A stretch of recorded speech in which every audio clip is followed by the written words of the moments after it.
The rain came again, harder this time. Charlotte pulled her knit hat tight, pushed up the collar of her gray wool coat, and started through the chicken wire at the rabbits. Kate's prize rabbits. She entered the pen and chose a plump one, furry and warm in her cold hands. Its heart thumped like a tiny sewing machine. Charlotte brought it into the dim barn and stroked its fur until it calmed, trusting. She hesitated a moment, stealing from my own daughter, then picked up the butcher knife. Today, I am speaking with Lucy Sanna, the author of The Cherry Harvest. And so Lucy is recognized in Los Angeles Times, the San Francisco Examiner, the Wisconsin State Journal, San Jose Mercury News, Playboy Magazine, and Men's World Magazine, to name a few.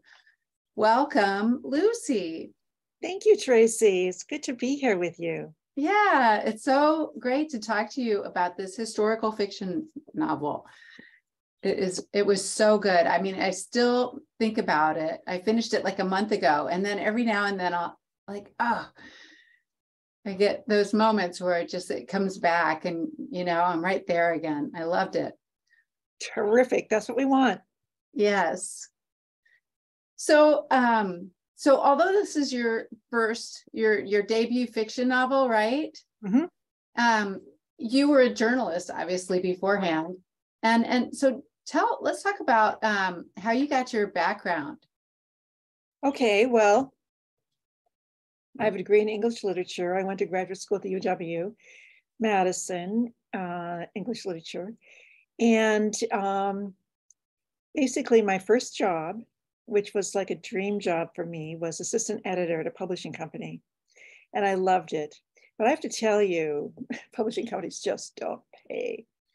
So that was in Glenview, Illinois. And I was married at the time. We moved to California, Bay Area, San Francisco Bay Area. And I got a job, which was a fabulous one, at an energy think tank. And I was in corporate communications. So I was writing executive speeches and ghostwriting articles for executives and writing the annual report, things like that. And it was, I just loved the topic. I loved everything about it. But I have to tell you, the whole time I was writing my own stories. And what I always wanted to be was to be a fiction writer. That sounds great. Well, and I think getting published before you become a fiction writer always helps when your novel comes out. Well, you know what? My first two books were nonfiction, and nonfiction doesn't really transfer over to fiction.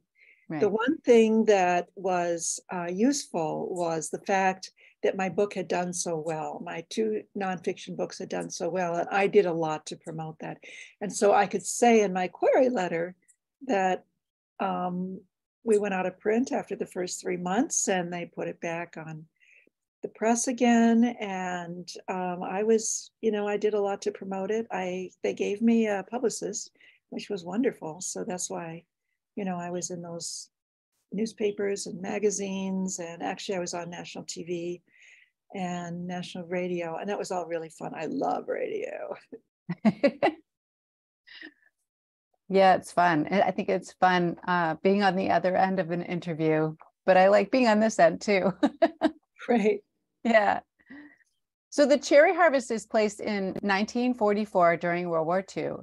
Mm-hmm. Times are hard in northern Wisconsin, and all the boys and men have gone to war. And so it's about just one family that's growing cherry trees up north.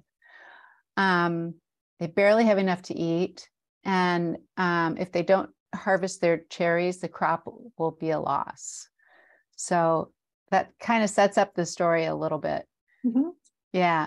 But I want you to talk about Charlotte. Okay. Well, when someone told me, I was living in California at the time. I now live in Wisconsin. I'm from Menominee, Wisconsin. And when this person in California told me he said, did you know that German POWs pick cherries in Door County, Wisconsin? And I said, what?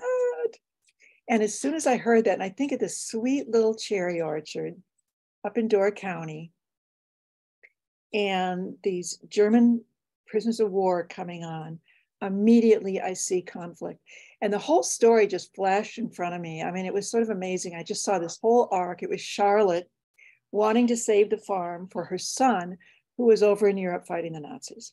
And so she brings German POWs onto the land, and he's over there fighting the Nazis. And that's not going to end well. But anyway, I mean, when he comes back. But so that was the main part of my story. That's sort of where it began. And she's responsible. She thinks of herself as responsible for the cherry orchard because she's got to put the food on the table. And her husband's sort of a dreamer. He wanted to be an English professor and his parents died. And so he had to come back with the cherry orchard. And he married someone who wanted to be on the farm. And so she feels responsible for the farm, and she's trying to save it for her son, who's now over in Europe. Yeah. And their daughter lives with them too, helping out as much as she can. And she's also getting ready to go to college. Mm-hmm. Yeah. So the thing about Kate is she didn't come to me till later. I mean, Charlotte came to me first, and I knew she had a son, and he wasn't really well formed in my mind, but that was the arc. And Thomas, her husband, wasn't in my head at all. He was sort of a stick figure while I was writing most of the book, and I had to kind of figure out who he was later and write his story. But Kate came to me. I went up to Door County and stayed for almost 2 weeks with my daughter, Katie.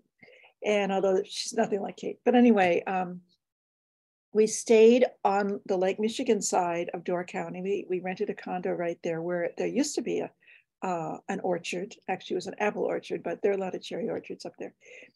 And so I would walk the beach, and I would get a feeling for the whole ambiance of the area and the air and the smells. And I was just trying to immerse myself in this whole thing. And I hadn't thought about Kate's character. And one day we were walking up the shore, and I came across upon a house that I knew from my brother. He was good friends with Dave Lucy, who was the son of Pat Lucy, who was the governor of Wisconsin.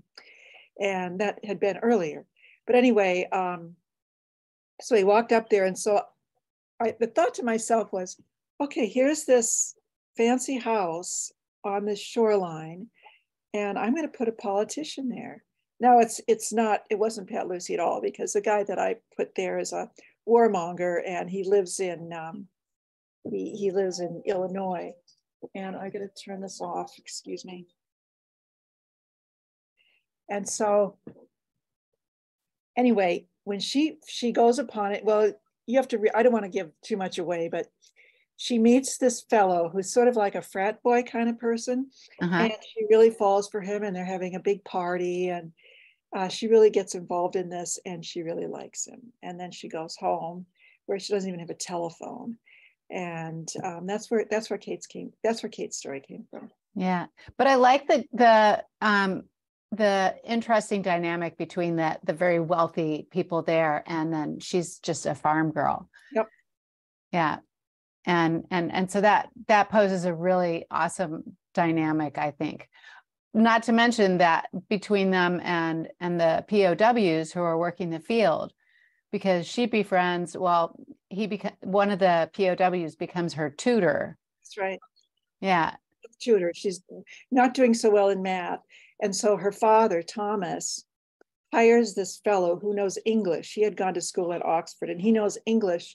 And he comes in, and Charlotte, Kate's mother, is all against it. But there is a real sort of connection between Charlotte and this POW right away, and she's afraid of it. And she doesn't want him to come back, but he's Kate's tutor, and Kate needs to be tutored in math in order to get into school. And so he becomes part of the family dynamic too. Yeah. And it also, I feel like it's sort of a coming of age story for Kate too. It is. Yep. Yeah. And I like that. That's what I'm writing now. So yeah. But I mean, I think that's such an interesting time in anyone's life, to be, growing up and learning about things. Yeah, and you're not quite knowing who you are yet. And she wants to go to the UW, and she wants to be a writer. And this fellow is sort of beyond her reach, but he comes back, and she's very uncomfortable at that party, because she doesn't know what to do. She doesn't have the manners and things that the other ones do, and she realizes that. But anyway, she has to find her way. Yeah, absolutely. I was curious because I always felt like the title had sort of a double entendre. And yeah. All the way through writing it, it was called The Cherry Orchard. I didn't have a title. And of course, The Cherry Orchard is already taken. It'd be like calling it the Bible or something. And so when I sent it to my agent, he said, we got to come up with a title here. You can't use The Cherry Orchard. And I said, I know. So I wrote lists and lists of titles. And then I kind of closed them down on some. And this one was the one that I liked. There were a number of the ones I liked, and he went right for it. Yep. And I think, yeah, I think he sees it. He saw a double entendre, and I did too, right? Yeah, it's not absolutely. That we're trying to push that or anything. No, that wasn't anything that we ever talked about. It was just there. Yeah, exactly. Yeah. And in your research, I mean, you said you went to Door County, but did you need to find did you research any like real people that were up there, or see any, I don't know, interesting things about the POWs or working with them? I love research, and I put endnotes on my pages, well, on the book anyway, because I always wanted to try to remember, okay, have I looked this up? Where did I find it? So I had about 350 endnotes on this book. Wow. And I got a lot of them up there. There's a woman at the Door County library, the main library, and what is that, in, not Sheboygan. Anyway, up there, the main library, her name is Laura Kayakin, and she maintains a room that's the history of Door County. Mm. There are memoirs, there are letters, there are diaries. It was fabulous. And I went through all the microfiche of the papers from 1944, so I could learn, okay, so how much did a dress cost at Penny's? And what was a can of tomato? What did that cost? And what did the cherries cost? And, and I learned so much. Oh, and then what about the letters? There were letters about our boys overseas. The letters came back. And so there were letters from them. There was just so much wonderful things I found in there. And wow. She introduced me to some other people. She introduced me to the curators, a curator and the assistant curator at the Door County Historical Museum. And they read my last manuscript before I sent it off. And boy, they were great. I mean, they told me things such as, no, we didn't have wild turkeys back then. No, that would have been a gravel parking lot, not a sand lot. I mean, it was just amazing at how the mail was delivered and all this. It was fabulous. They also introduced me to a fellow who was, whose parents had a cherry farm. He was still living there. The cherry trees had all died, but he still lived in the house. And I talked to him for hours. He was probably about 14 when the POWs were there up in the trees picking the cherries. And he told me stories about it. He told me how the cherries were harvested back then, which is very different from the way they're harvested now. Oh, imagine. He told me about the poisons that they used to use and things like that. I mean, I learned so much information about harvesting cherry. And he went on to get a degree in agriculture from the UW. And then his position was to take new thoughts and ideas about agriculture around to the county. And so I learned all about harvesting cherries and growing cherries and door counting at the time. And it was, I just, as I said, I just immersed myself in the whole thing, and I just loved it. It was great. It was fun. That sounds awesome. Just like to walk into the archive room, and Yeah, I see. know it was. They were I so love great up there stuff at the like that. library. I love libraries. Yeah, They really have a lot to offer. And I think a lot of people don't realize the extent of what they offer. right. Yeah. Well, now and everything's online, so it makes, research a little bit more sterile, I guess. Yeah, it was fun Yeah. going up there and asking her questions, Yeah. where did this come from? Did you know these people? That's so great. Um, so did you, I mean, besides the harvesting cherries, it doesn't seem like a rabbit hole, but I was going to ask if you fell into any research or rabbit holes. Oh yeah. Why? Yeah. Oh yeah. I really get into it. And I have to say to myself, you can't put all this stuff into the book. It's interesting to me, but it's not going to be interesting to the reader. So you really have to be careful about how much you use it. You only want to use enough to hint at what things really are, because they're not reading this book to find out how to harvest cherries. Yeah. They're reading the Exactly. story. And I love to go into rabbit holes, and I get, I really do get stuck in them, and I'm all over in all these different little tunnels and things, and I have to take myself back out and okay, let's get back to Yeah, the book. that's great. Did you spend time up there as a kid? Did you like visit, or I mean, I'd never been to Door County. yeah. I'd never been there. When I grew up, there were 5 of us kids, and my dad built a cottage on a lake, and that's how we spent all our summers. We never went anywhere else except to the East Coast, where my mother was from. And so I didn't know a lot about Wisconsin when I came back. I came back about 4 years ago. No, 7 years ago. And I'm just learning things now, being here in Madison. Yeah. Yeah, I'm a transplant too. So I'm not from here. And I still haven't been up to Door County yet. I understand it's very much changed. Yeah, well, I imagine. Little, village, and now it's, there's just one main road, and apparently it's really crowded and it's very touristy. Yeah, that's Maybe what I off hear. season would be good. Yeah. Fall would be nice. In the fall, right? That's what we keep talking about, taking a trip in the fall to see the That colors. would, And that would be great after the kids are in school. yeah, after the tourists go home. That's right. Yeah. What was the hardest part of writing this? The hardest part, I guess the hardest part of writing for me is all the distractions. Mm-hmm. I really focus.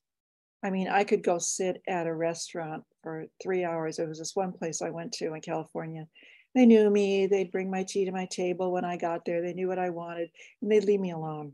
And I'd be there till they closed I think they closed at 2:00 or something. And I would just write, and I can just turn things off and focus. But if I've got to go to a meeting, or if something's needed, or if, that takes me away from what I really want to do. And I am, well, it's not that I'm a true introvert. I really do get energy from myself, but I also get energy from other people. I like being with people, but that's a real, it's a real conflict of, I want to write, but I want to be with people.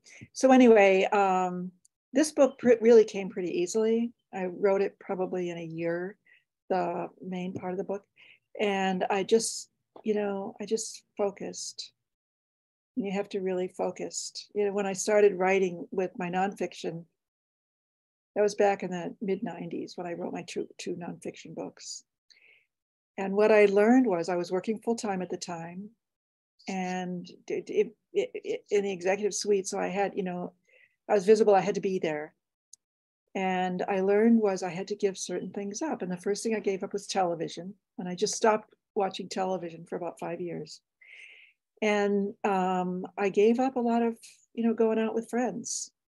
I just thought I'd really, rather be writing than be with that person. There are certain people who are really important to me. Mm-hmm. I definitely want to be with them. But I used to just go out and, chat and have a drink and stuff like that, which is fun. But if I wanted to get done, I had to do it. I had to just really focus. Right. Yeah, I think you have to schedule time for it. Yep. Yeah. And if that's what you really want to do, I think you have to make it fit and set priorities. Like I don't really watch television anymore either. But that's also a choice because for me it's between watching shows with my husband, which I would love to, but or I could be reading a great book. I love to read. Yeah. I just love to read. Yeah. And that's it. I think another important part of being an author is reading widely. Right. Yeah. Sometimes I'll go into the room where my television is, because I do watch television now, but not very much. I love Wisconsin television, PBS, and movies. Mm-hmm. Back then in the 90s, I couldn't just watch movies, but I can watch movies when I want. So it's not, I have to be there at certain times. I can just do it when I want.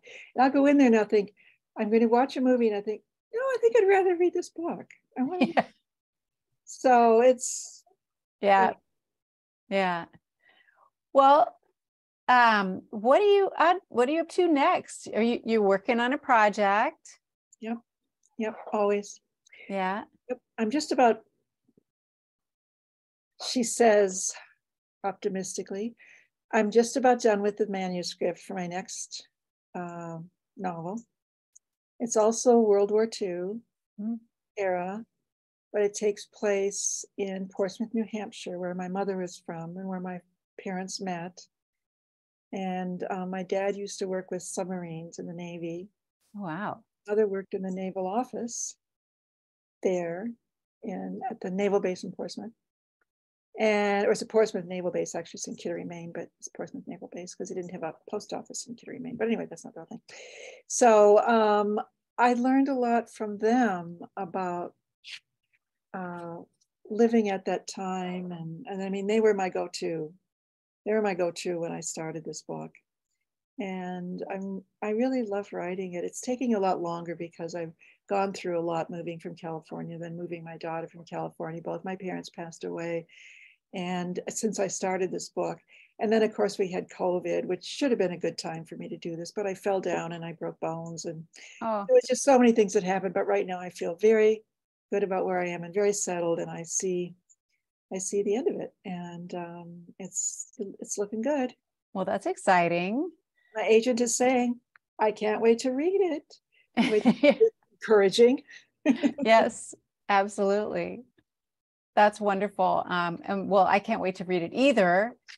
Thank you. So we'll be like keeping an eye on you, waiting for this book to come out. Let's let readers and viewers know where they can find you and where they can find your books. Okay, yeah, my book is available anywhere you can find books, any bookstore. If they don't have it on the shelf, you can order it. It's in the library, of course, and it's on Amazon, of course. Where they can find me, my website is www.myname, LucySanna.com, LucySanna.com. It's that simple, LucySanna.com. And my email is lucy@LucySanna.com. So, and there's a contact sheet on my website as well. You can contact me through there. So if you just put my name into Google, you're going to come up with my website. Awesome. Well, thank you so much for chatting with me today. Well, thanks for inviting me, Tracey. Yeah. I really appreciate it. It's great to chat with you. Yeah. And take care. And we'll be looking forward to that next historical fiction. Thanks. All right. See you later. Bye.